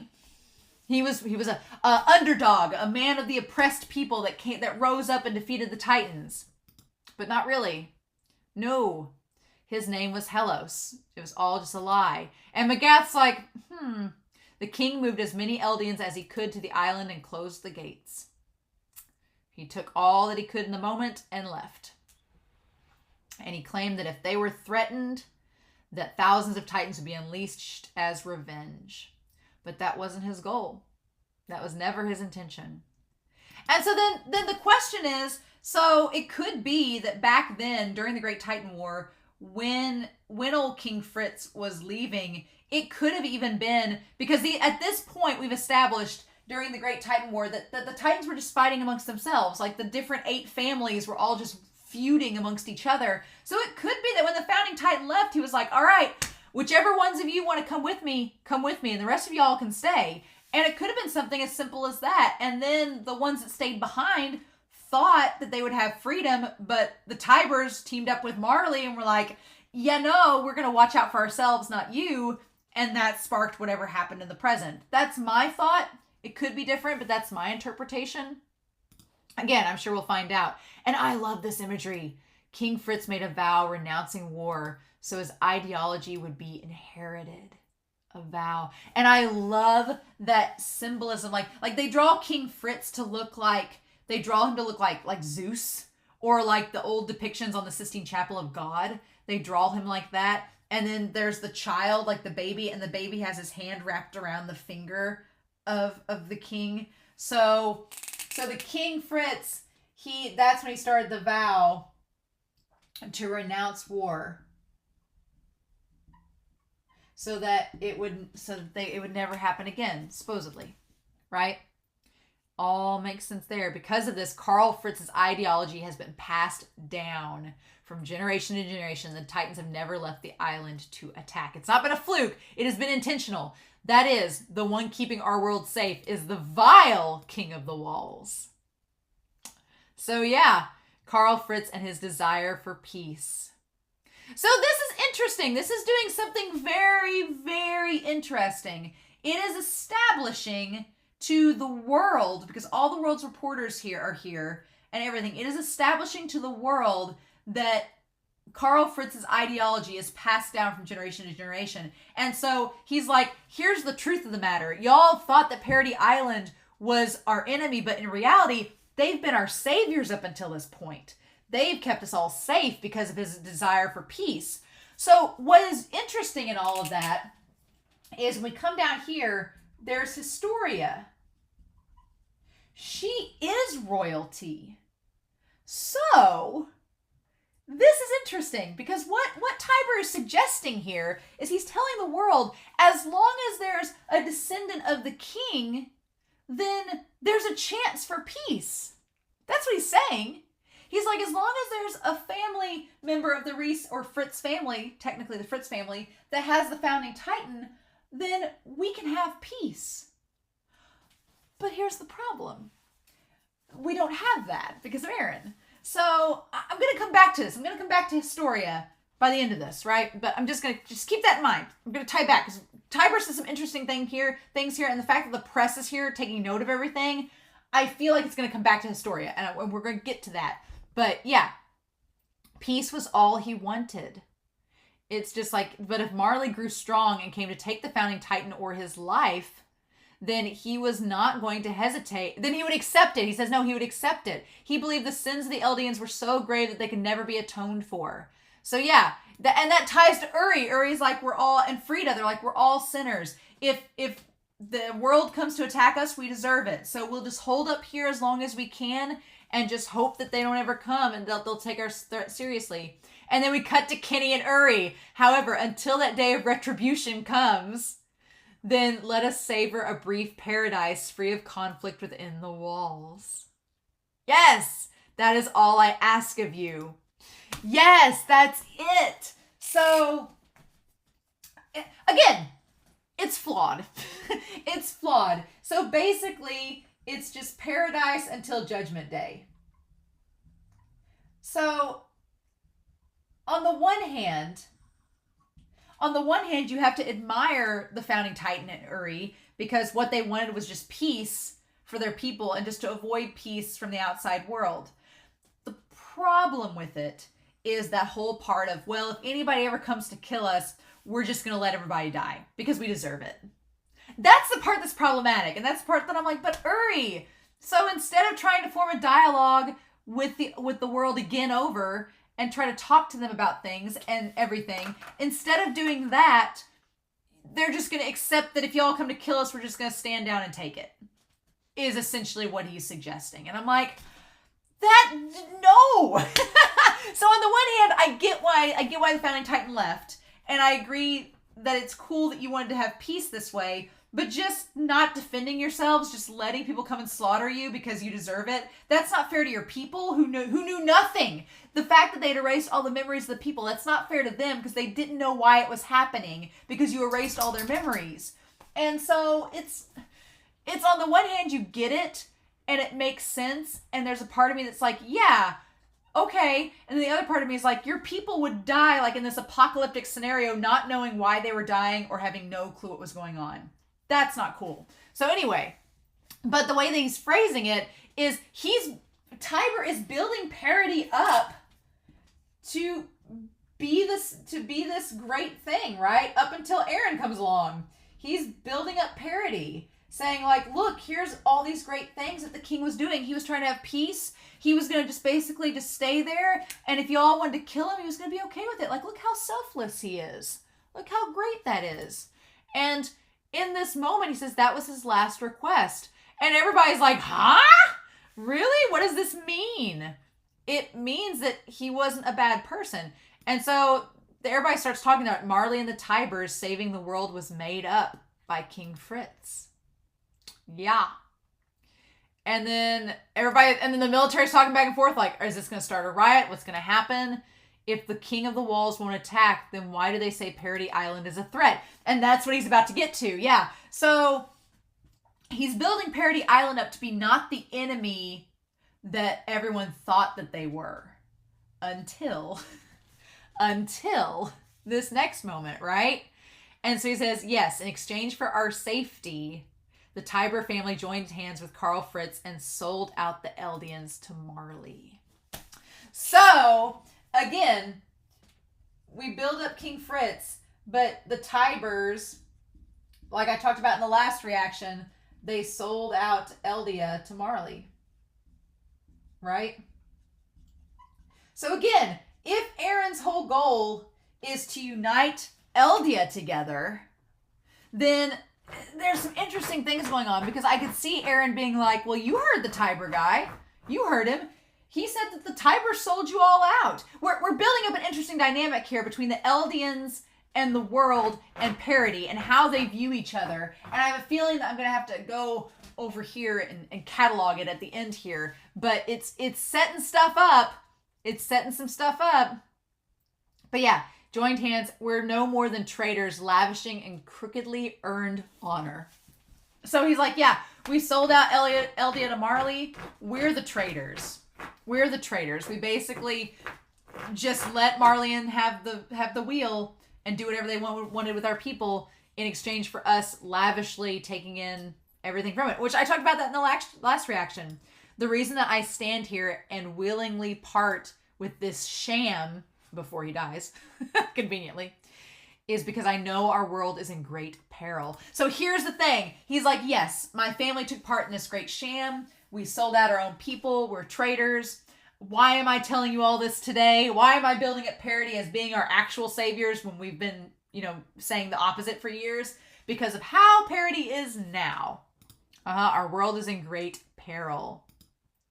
So, again, the question is, how does Tiber know all of this? I guess because Zeke has told him about Eren having the powers, right? I guess because Zeke has been in communication with Tiber, right?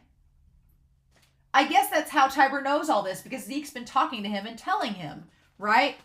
So then Magath. Okay, then we go back to Magath. The warriors and soldiers sent to get them are missing. That's a sign of something bad's happening. And he's like, mobilize a search team. He's like, we need to find them now. Shit's about to go down. And McGath, he's like, has it begun? Yeah, like, so I'm like, okay, does McGath know? How does McGath know? How was he led on to this? What's happening? Does he think? So here's the question. Does McGath think that the Titans are all rebelling against the world now? Or does he know that the Levi Squad and them are there? That's the thing too. Isayama's setting up that McGath knows something. We don't know quite what. We've not seen Zeke suspiciously the rest of this episode. Whatever's happening there. Is the Beast Titan going to show up? Who knows? But then we go down this well. And he's like, Galliard's like, damn it, that hurt. And so yeah, so basically she's broke her leg. He's broken his arm in several places. And she's like, it's probably a pit to restrain warriors. Now, why it was in this random house, don't know, unless it's been built there over time. It's a classic trap, too cramped for one of us to transform, let alone two. So yeah, they intentionally trapped them there. We'd be squashed to death. Why'd that scrawny soldier even do it? They have no clue. I feel like I've seen them before. Uh-huh. You have. You did see him back in Shigashina. Uh-huh. And so then he looks there and he says, stand there and watch. This is my atonement. And so curiously enough, we have some individuals. There's the actors. There are the actors that played, again, oh my God, there's the actors that played the ones that were the Titans. And then there's the maid and the soldier. The two guys that I was like, if anybody's gonna be the Warhammer, it's one of them. It's the maid or the soldier. God, it could be the maid. She was in the background in the last episode watching all the kids. It could be the maid. It could be the maid, right? Oh my God. And maybe he's been getting it on with the maid too, because some of them kids had dark hair and kind of looked more like her than they did the wife. So did he have a mistress? Is this maid his mistress and she's the Warhammer? Is she an extra daughter that we don't know about? I don't know, but I think that either the maid or the guard are the Warhammer. I don't think it's Willie. I think Willie's dying. Next episode for sure. Stand there and watch. This is my atonement. He's like, but then I'm like, what did he expect to happen at the end of his speech? That's the question, right? What did he think was going to happen? Because by the end of this, everybody seems on board with his speech. So why does he say this is my atonement? Unless he knew Eren was going to attack. And I'm like, does Eren know about Willie? And did Willie expect to die in this moment? I don't know. I'm like, because why is Willie worried? At this point, yeah, you're revealing this big truth. But by the end of it, you've got the crowd on your side still. So why are you worried? Why is this your atonement? I'm not going to be able to wait till episode 6. By the way, gonna have to watch that tomorrow night. It's not going to wait. I can't. I'm sorry. I have to know. I have to know what happens next. It's this season. Using the power of the founding titan, King Fritz erected 3 walls.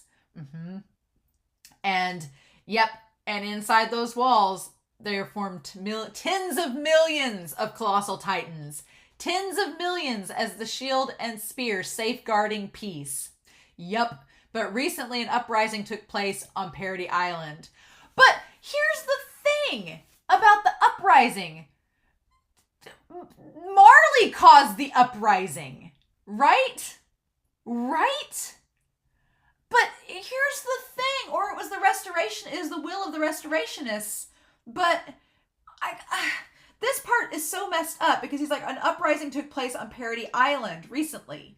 So, okay, so an uprising took place, but the uprising was because the restorationists wanted Grisha to go get the founding titan and bring it back to save Eldia and restore. So the restorationists thought that the original King Fritz was no good, and they wanted to take back the power for their royal family, which was Dinah and Zeke. And so Grisha was going to do that, and then the owl, Kruger, sends him to go do that for the restorationists to free them all. So it's this is all kind of sparked by Marley, whether they realize it or not. The uprising is not Eren didn't just wake up one day and decide, I think I'm going to take control of the Founding Titan. He had no choice in this. Again, tying back to Reiner. King Fritz's peace was undermined by a person who stole the Founding Titan. And then, and all these soldiers, once again, there's a threat to our world, a rebel against peace. And they just draw him with the spiky hair and he looks like a demon. Like, what? But again, how did they know what he looked like as the Titan? Okay, Willie is connected to Zeke and Eren and all of this. There's no way he's not. There's no way he's not. There's just too many coincidences. I'm so curious now. But yeah, so once again, there's a threat to our world, a rebel against peace. And Eren growing the leg back, with like the toes coming out of it. Gross. Yep, his name is Eren Jaeger. And Eren's like, sup? I'm here, bitches. Again, the letters he sent to his comrades and everything. How? Yep. But then Zeke. Again, this whole thing. I'm thinking that Zeke is suspicious because back in Midnight Sun, when Zeke first met Eren, he's like, I'm going to save you. And I think that Zeke knows he's royal blood and he's not telling the Marleyan government. If Zeke's a traitor and all this, if Zeke's a double crosser, I won't be surprised because he's got a year left. He's got a year left in his contract till he dies. I could see Zeke being like, I'm just going to go ape shit. I've got a year left. What have I got to lose? Right? What have I got to lose at this point? So I don't know. But the fact that they know, but it seems like Tiber putting the blame on Eren flies in the face of what Zeke told Eren back in episode 18. Because Zeke's like, I'll come save you. I'll come rescue you. I'm like, if Willie and Zeke have communicated and they're on the same page with this whole speech, then why would Willie make out Eren to be the end-all, be-all, The speech is curious because Willie is saying that Eren Jaeger is the threat to everything. And Eren's like pleased as punch by this. Like he's going his leg back. He looks totally pleased. He's like, yep, I'm the bad guy now. Haha. And we need to just go back. I need to almost redo this board for a second and rethink all this. I may do this at the end, alongside the whole thing. We need to redo this at the end. His name is Eren Jaeger. And then the lantern, the light shining in the lantern. And then Falco saying, you tricked me, and here I respected you. Yeah. And he's like, but you tricked me. And Eren's like, I'm sorry, Falco, but I needed your help.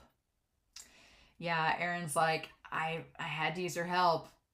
He's like, the letters, the ones you had me send, what were they? And Reiner's like, letters? What letters? What did you do? And it's like, and Reiner's like, he's like, they didn't reach my family, but they did reach my comrades. And Falco's like, oh my God, I helped the enemy. I helped him get letters. And like Falco, he's like, you're kidding. He's like, And Reiner's like, wait, your comrades, you're not here by yourself? You didn't come by yourself, Eren? What? Because that's kind of the opposite. Reiner came back by himself, and Eren did not. The threat of Parody Island is the stampede of millions of colossal titans. A rumbling. Yeah, millions of colossal titans. Kind of a problem. A wee bit. As I mentioned, the vow renouncing war prevents the king's bloodline from fully using the founding titan. We're going to talk about that. But currently, this Eren Jaeger, who possesses the founding titan, may begin this rumbling at any moment. He's not of the bloodline.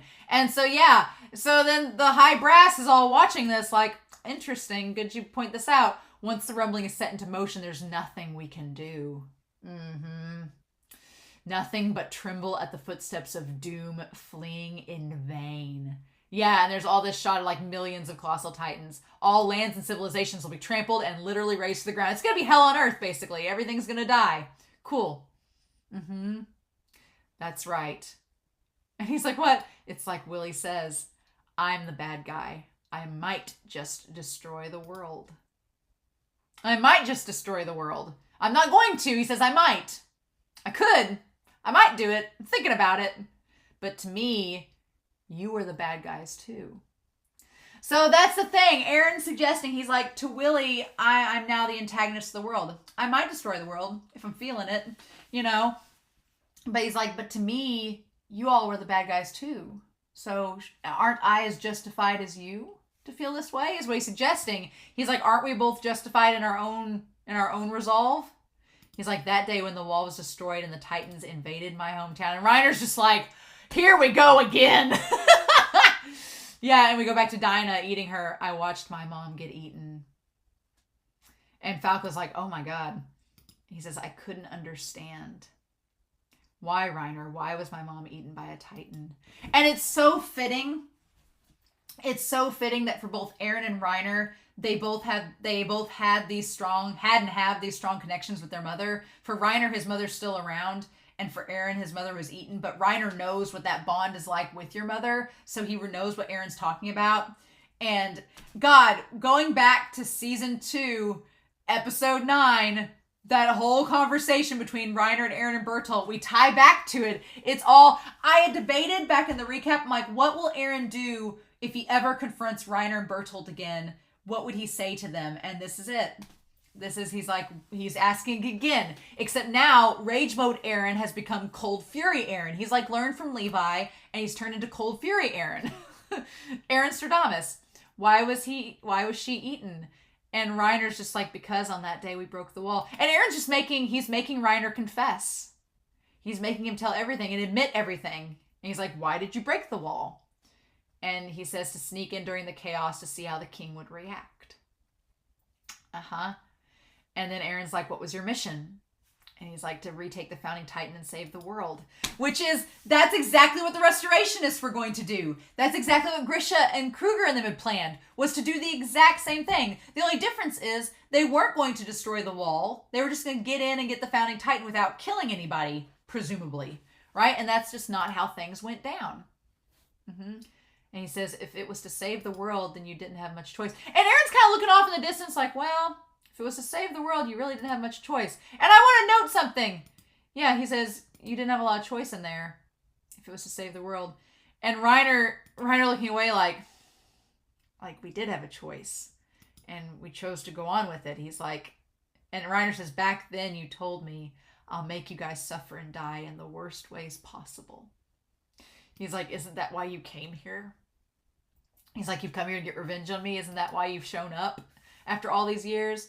And then Eren says, oh, I vaguely remember saying that. And Reiner's like, that's not why you're here? Really? Because for Reiner, that line from Eren, it's so powerful to know that has stuck with Reiner. At the time, Reiner told him just to shut up and forget about it. But no, those words have stuck with Reiner for years. He has not forgotten. And Eren's just like, oh, did I say that? Really? I've kind of moved on from that. It's like, And he's like, what? And he says, just forget it. But he does the same thing Zeke does. He says, oh, just forget it. Like, Zeke does the ear scratch too. Eren does it in that moment. And I debated in the last season, I was like, does Zeke do the ear scratch when he's lying? When he's lying. Does he do the ear scratch when he's like not being serious? He's like, oh, I'm sure Annie's fine. Just kicking about, right? So when Eren says, oh, I vaguely remember saying that, I'll just forget about it. No, I'm like, did Eren forget? Or is this part of his revenge to Reiner's to make him suffer? I don't know. And Falco's like, what's happening? And Eren's like, true, I saw everyone on the other side of the sea as my enemy. Like back to episode 22. But then I crossed the sea and slept under the same roof as them and ate the same food. And I've seen that I'm the same as you. And Reiner's like, oh my God. Sure, there are jerks here, but there are good people too. And he looks at Falco like, you're a good person. Across the sea, within the walls, it's the same. And he tells Falco, he's like, it's exactly the same parody as it is here. But you guys were taught everyone in the walls was a devil. Okay, and we get the confirmation, but you were children who knew nothing, but it was drilled into you. It's going back to the whole, we were children, we didn't know anything. And he's just confirming, you were just kids, what could you even do? Like, just confirming everything with Reiner. Right, Reiner? Hasn't that been eating away at you? Yeah! Yes! Oh my God! And then he's like, you're wrong. He's like, we did have a choice. He's like, the day when Marcel was eaten, we had a choice. Annie and Bertolt tried to take me back, and I refused. I said we had to keep going. I talked them into it, and I made them go. It's like, it's all on me. He's like, I wanted to be a hero, and I wanted people's respect. It's my fault. And that whole idea of wanting to be a hero and wanting respect and it all being my fault. And Eren's eyes just glowing. It's the same. Eren's like, we are the same. We both wanted to be a hero. We both wanted respect, and we both, in the end, it's both our fault that things have happened. Like, Eren realized that in season 3 during Sin, and Reiner's realized it throughout all this ordeal. He's like, we're the same. Like, we both, and Eren's looking at him like, yeah. He's like, your mom was eaten by a Titan because of me. And he's about to cry. I'm like, damn it, Reiner. And then we cut from this, them having this heart-to-heart realization that they're responsible for each other's problems, to Tiber saying, I cursed the blood I was born with. More than anyone, I wish the Eldians were wiped out. And then, so Tiber, Willie, he wanted the Eldians gone. He hated himself, and he wanted him gone. And then at the same time, Reiner's like, I'm sick of myself. It's the parallel there. He's like, just kill me. I'm tired of this. And Falco and Eren, God, I feel so bad for him. And he's like, but Reiner says, kill me.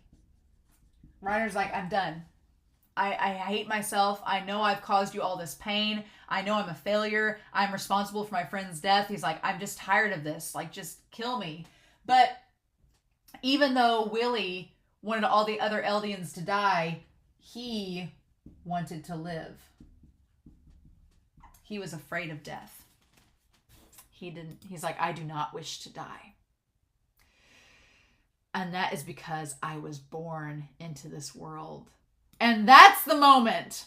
That is the one moment in all this that Eren flickers.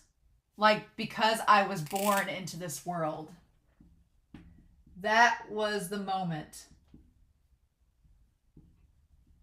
that he was like, oh, yeah. So that's the thing. That's tying them all together. Willie's like, I curse my blood. I curse our history. I curse where all this has led to. He's like, but I don't want to die because I was born. I deserve the right to live. Which is kind of tying to Eren, right? And Eren's whole resolve and the whole thing with Carla. And then Reiner, on the other hand, at this point, Reiner doesn't have that same resolve. Reiner doesn't realize that he's special because he was born into this world. He's not at that point anymore. We are people of different races and nations. However, it is time to join as one and face this dreadful enemy. And so, yeah, they all want to unite everybody together to face Parody, and everyone in the audience is moved. They're crying. They're like, oh, Willie, our savior. Oh my God, we'll just unite against the devils. It all makes sense. But we're going to talk about that because it's like, okay. And then they're all here's the thing. They're all gathered at the basement. Lend me your strength, those of you who wish to live. So, again, Magath and them finding them in the basement, like how they narrow it down where they went. Okay? Those of you who wish for a future. And then all the lights flashing. And Eren is like, Like, Eren's like, okay. And so, again, is it like a Code Geass thing where Eren is going to try to unite everybody against him and then kill off the founding Titan for good? I don't know. Don't spoil it. I'm like, is that what we're doing? But yeah, Eren just smiling about it. If we work together, we can overcome any obstacle in our way. And he said, and Eren's like I thought, I'm the same as you. And Reiner's like, what? I want you to join. And then yeah, he has that symbolism. The symbolism, it's the reversal of episode 3 where Eren is now reaching up. He's like, I'm the same as you. We have the same mindset here. And so that's when I wonder if that's the whole thing. If Eren's in the mindset of Reiner, or if he's in the mindset of Willie. We'll talk about that. So, but that whole imagery of him like leaning down to Reiner with his hand out saying, his hand out, you're the same as me, and like having him come to his feet, like the bloody hand, as Willie says, I want you to join me in the fight against the devils of Parody Island.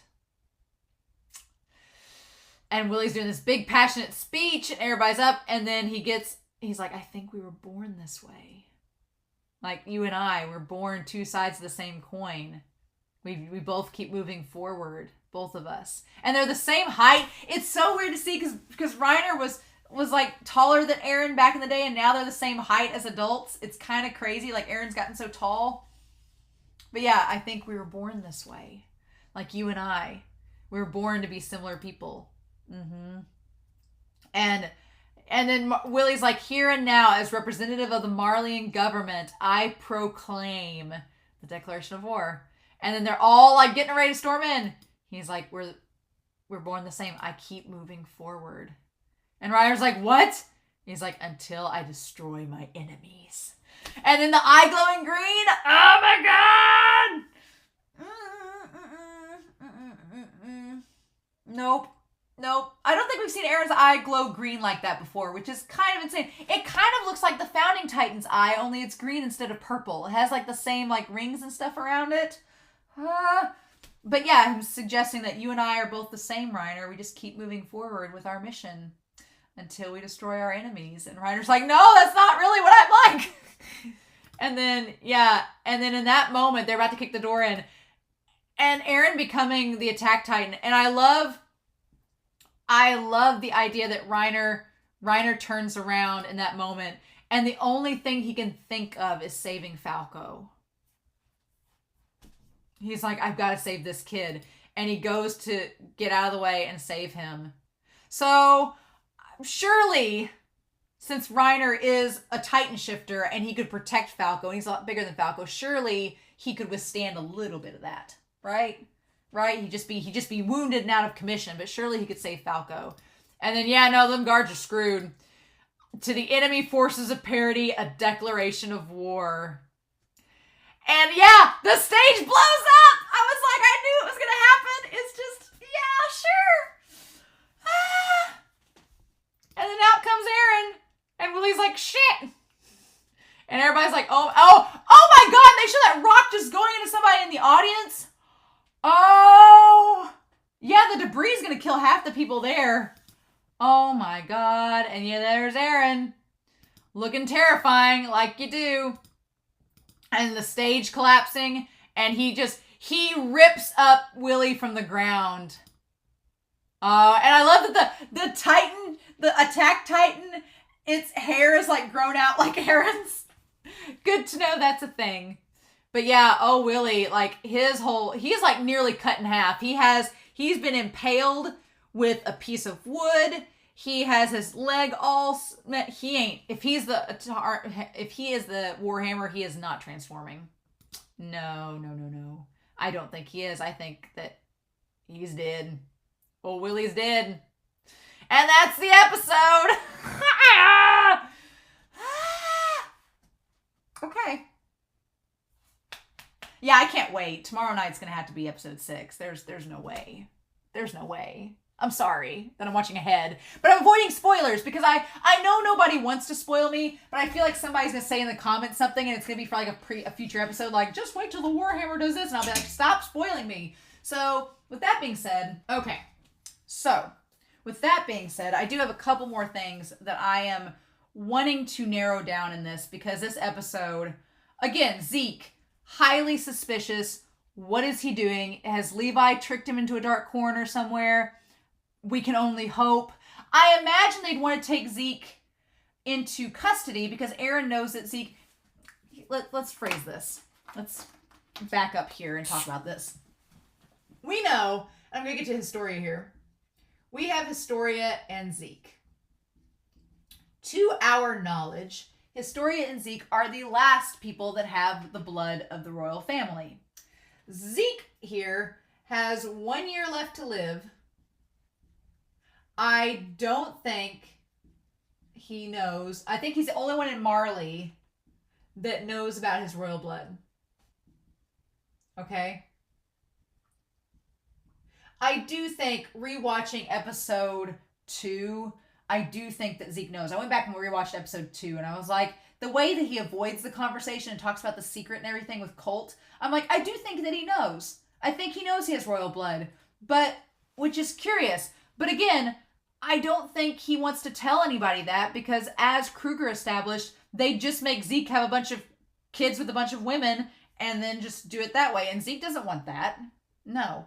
So I don't think that, I think he's the only one that knows he's royal, but he only has a year left to live. And he's the Beast Titan. So can you really give, I guess Eren's proven that Titans can inherit multiple Titans from other people. So yeah, Zeke could eat Eren and become the founding Titan. So he could eat Eren, but I don't think he's going to. Nah. Then we have Historia. And I want to bring Historia down here, right? So Willie did a very interesting thing in this episode. Willie, in talking about Karl Fritz, this is the interesting thing. So Willie basically established to the rest of the world that Karl Fritz was not a bad person at all. They're like, Karl Fritz was the savior of humanity because he teamed up with the Tybers to basically stop the war and free Marley. That's the thing, right? And he just isolated himself. He isolated himself to stay in peace. And he's established that any children will want peace too if they inherit his power.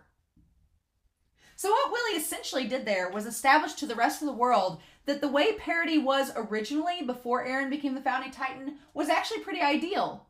They're like, they're not going to bother anybody. They're not going to be a threat. If you try to attack them, they're just going to let you do it because he thinks that they're all sinners and they deserve it. So the world had it pretty good when Parody Island was all by itself is what Willie is saying. He's saying that Parody Island was really good all by itself up until Eren took the founding Titan powers. And then all hell broke loose. Kind of a very, like I said in the last episode, a Rod Reese mentality. Willie and Rod Reese are very similar. But here's the thing that's establishing. The rest of the world, like all the world reporters and everything, have just saw Eren basically kill their fan celebrity. Like, Eren just came in and just killed Willie Tiber, I'm sure. And that was like their major fan, right? So they're going to hate Eren after this, right? Hate them. So what I'm thinking though is that Historia, what if Historia is, because here's the whole thing. I told y'all in the recap, I think Eren would become the antagonist. And Eren has essentially become the antagonist of the world from this declaration of war, essentially. But we're going to talk about that over here, this whole war thing going on. But one aspect could be that the world could corner Historia and be like, hey girl, we found out about your whole tragic family backstory through this Tiber guy, and we've just found out that if you inherit the founding Titan powers, then everything can go back to normal, right? Right? So I can see the world. What if the world wants Historia to retake the founding Titan? What if that's the case? Or if she has a child, right? Because I don't know. I can't.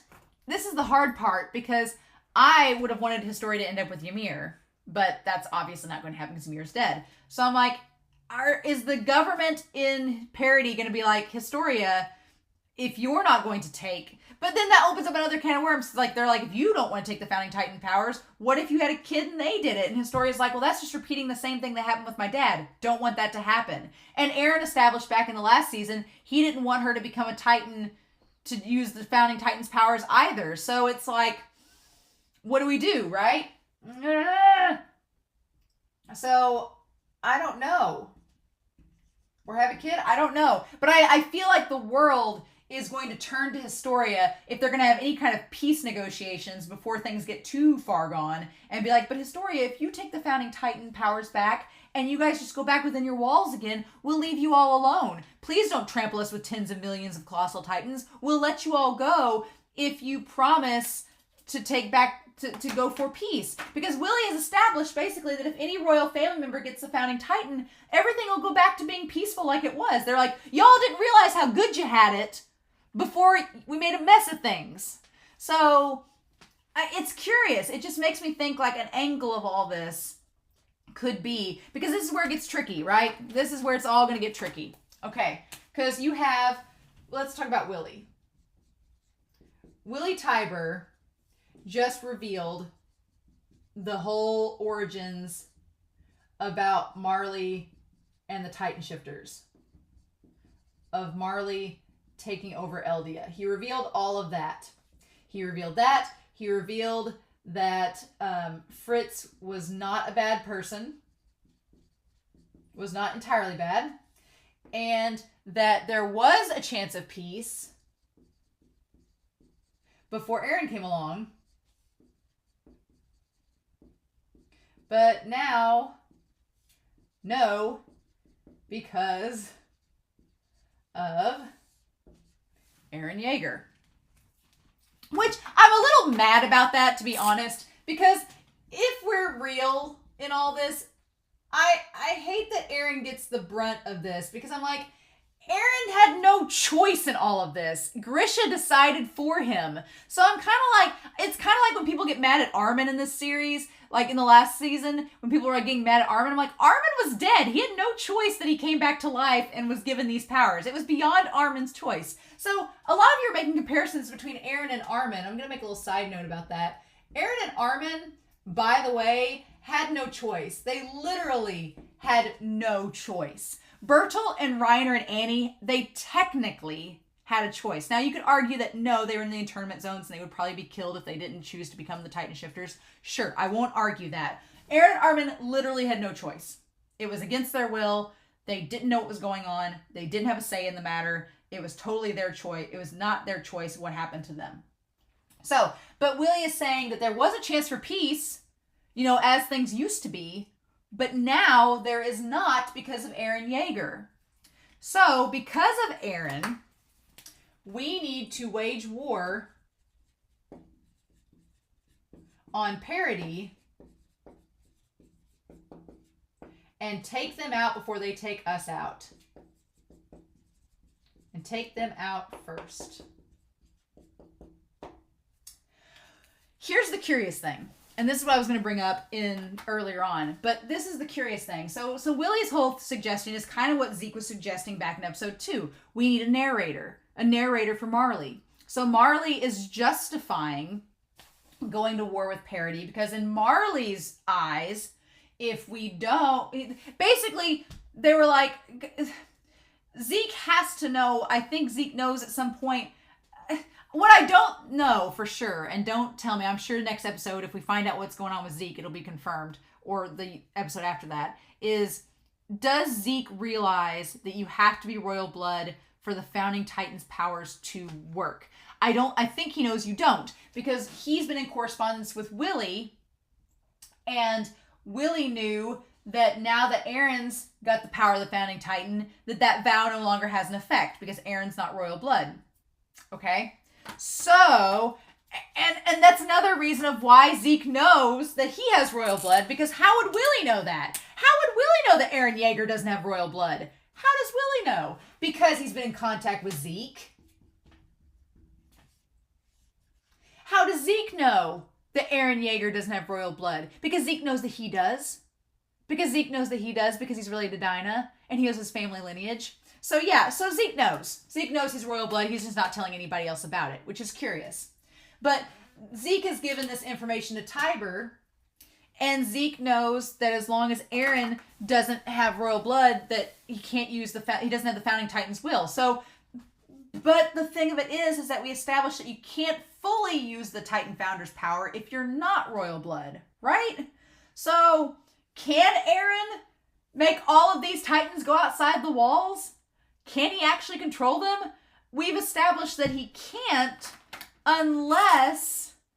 Okay, we're going to get into this. Some people have commented about this. I just haven't made a statement about it because I've been trying to figure it out and I don't want to be spoiled. So we've established that Eren has to touch a royal family member in Titan form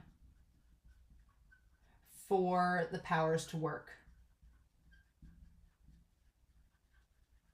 So we've established that. So when he touched Dinah back in season 2, episode 12, he was able to call those Titans to kill Dinah, and the power just lingered for enough time for him to get the Titans to go after Reiner and Bertolt. That explains it. And some of you pointed out that in episode 22, when Eren touched Historia, he could see the memories of Historia. He could see back his more memories of his father got unlocked, and he got to see what Grisha was doing when he confronted Rod Reese and Frida in the underground chapel. But Historia didn't see it. It wasn't a two-way street. Historia didn't see it. So Eren knows that in order for him to... Okay. So Eren knows that in order for him to get those Titans to go attack the world, he would need to use either Zeke or Historia in Titan form to make it work. Well, he said in episode 22 back in season 3, he did not want Historia to become a Titan. He didn't want to put her through that. Him and Historia, they became BFFs in that underground chapel. They became BFFs. He doesn't want her to become a Titan and to go through all that. But Zeke's already a Titan shifter, so he could use Zeke. Yeah. Eren could use Zeke to unleash the Colossal Titans. Yeah. Yeah. He very well could. So I'm going to tie back to that here in a minute. But yeah, very interesting. He could use Zeke. They could capture Zeke and he could use him. Case in point solved. Don't need to use Historia. She can live out peacefully in the walls. We're good to go. Boom, baby. But my point is, what I thought was weird was that, yeah, they're going to wage this war on parity to take back the founding Titan, to take Eren out, right? But it's funny because you have Willie is making this statement on behalf of the Marleyan government and everything and getting the world against parity. But in my head, I was thinking, if I was with the world, I would probably want to have like a peace talk with Historia and be like, girl, what if we gave you all peace if you just got Eren to call off this whole thing? What if we just did that? And I'd imagine, which that wouldn't happen either. That's such a... I'm just trying to think logically. I could see the world going to Historia and saying, we'll give your people peace if you would take back the founding Titan powers from Eren, and then we know who it goes. Because here's the thing. The rest of the world, since Willie has established that vow exists, I could see the rest of the world being like, Historia, you need to take this power back so that we'll leave you all alone. We promise. Well, they'll say we promise, and then they'll probably kill them all, so no, that won't work. Yeah, they'd be like, oh, take the founding Titan powers back, and then we'll leave you guys alone. But then Willie's already established that he would just let them all die. The founding Titan would let them all get killed anyway. So then the rest of the world will be like, yes, take the founding Titan powers back so you'll be submissive, and then we'll come in and kill you all. So no, that won't work. This is so complicated, and it's like, it's so complex. So we're gonna leave out that whole thing with Historia for now, because that's a bust. It's a bust for the Eldians. They'll all die if that happens. But so basically, the Marleyan government, yep, the Marleyan government and the world is against old Eren. And Eren seems pleased as punch that he's the antagonist. He's like, let me be the bad guy. Sure thing. And parody. Right? To atone. But Eren's thing isn't all this. Eren's like, I just have to move forward and defeat my enemies. So this is the curious part, I guess. This is the curious part, because at the end of season 3, Eren was like, what's the point? If I kill all the enemies across the ocean, will I be free then? And it's like, well, at this point, I had hoped And the only thing I can think of at this point is if Eren unites, if Eren gets all the, because they only have 2 founding titans. They only have 2 titan shifters. They have him and Armin, and that's it. Unless his goal is to get all the titan shifters back on the side of parity, if that's the intention. I mean, they trapped Peak and Galliard. They could technically do that, right? They could technically do that. I guess, if you wanted to. And then Reiner. And then Eren almost seemed like he was trying to get Reiner on his side, but then he, like, transformed in front of him. So I'm like, So, I'm just trying to find out if a dialogue can happen at this point. And the only thing I can think of is if Eren gets enough power to then make the world have a dialogue where they talk things out. But I'm like, I don't see a peace treaty anytime in the future. And that's what concerns me. Because I feel like that's Isayama's whole point, is that war sucks.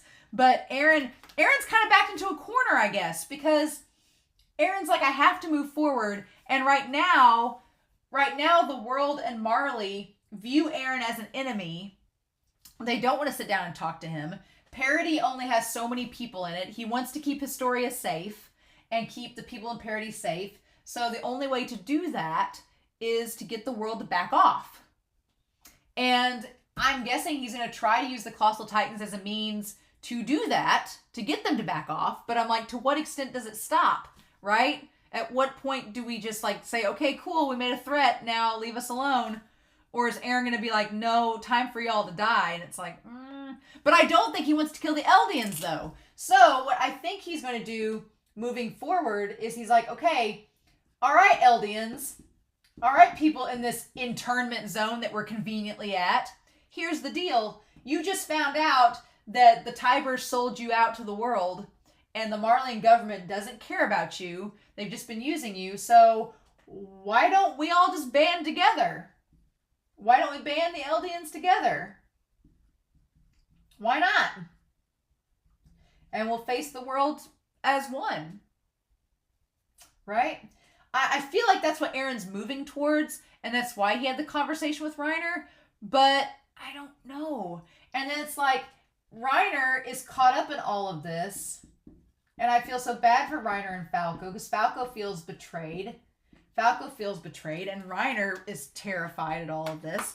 And so I'm like, I don't want Falco to get corrupted and lose hope, but I feel like this is such a blow to him because he realized that something he thought he was doing a good deed could have caused all this destruction. And if his family and friends get killed, then that's going to ruin Falco's whole perspective as well. So I'm like, is Eren trying to pull a Code Geass, and is he trying to make himself the enemy? Is he trying to do it on purpose, or what is the deal? So we haven't been in Eren's headspace in 4 years. So like I said a couple episodes back, I feel like we've gotten all the Marleyan side of it, and I feel like after this battle, next episode, whatever goes down next episode, after that, then I feel like we need to backtrack. We need to backtrack with the Survey Corps at some point. But it's not going to happen next episode. It might happen afterwards, but... or a few episodes afterwards, I don't know. But, yeah. What the heck? So there's that. I've talked for an hour and 40 minutes. It's fine. This episode, yeah, the bomb went off at the very end. It was like just the tension of this episode, the build-up, the build-up and the music and everything. Like it was so thick, the tension. You were just waiting for it to go off. And then right there at the end, it was like, Eren's, that transformation. You build a giant stage like that for a reason, right? Isayama. So yeah, I'm curious to know what Eren's plans are beyond this. That's the interesting thing. If Parody's going to war against the world, unless Eren can unlock those millions of Colossal Titans in the walls, I don't think that's going to work. And I'm assuming now he could use Zeke to do that if he keeps Zeke alive, but I don't see Zeke coming quietly. Zeke was just oddly suspicious in this episode, and so I'm curious to know next episode where he went and what happened when he was sent to the gate. I think they're going to capture him. I'm going to laugh so hard if Levi's there waiting on him. But here's the thing too, Levi wants to kill him. So, unless somebody eats Zeke, well, if Zeke doesn't want to cooperate, But somebody has to be a royal family member. So that has to be Zeke. So here's a little thing of contention too. If Eren's going to use Zeke to free the Colossal Titans, I could see Levi having concerns with that because he's like, nah, I told Erwin I was going to kill him. So I need to kill him. And Eren's like, no. So, but Armin's there. We know Jean's there. So I'm curious to know who else is there too. And Armin has a beard. What the heck? I've shaved that off, Armin. No. But yeah, oh man. This episode, it was so good. And I'm so curious to know your thoughts about the conversation between Reiner and Eren. I'm so curious to know. I feel so bad for Falco. I feel so bad for Reiner. I don't know what's going to happen. I think either the maid... Why is the maid there? See, she's on stage. Why is she there? I think the maid or the armed guard are the war titan. But now that I think about it, why would the maid just randomly be on stage waiting in the wings unless she's the actual warhammer and the armed guard is just there as a red herring and as extra security? Funny that. Because I could see him needing to be there to be her security because she's not Willie Tiber. So fun times. But yeah. So I hope you all enjoyed this reaction. I hope you all enjoyed this rambling, this discussion. But I'm pretty excited. So yeah. Next, I'm going to watch it tomorrow because I can't wait. But in a few days, we'll have episode 6 of season 4. It's Isiama's rule of 6. The 6th episode of the series is always the crazy one. It has not led us astray yet, so we'll see what happens. In the meantime, I hope you all have a wonderful week. Please stay safe, take care, and I'll be back soon with more Attack on Titan. Bye.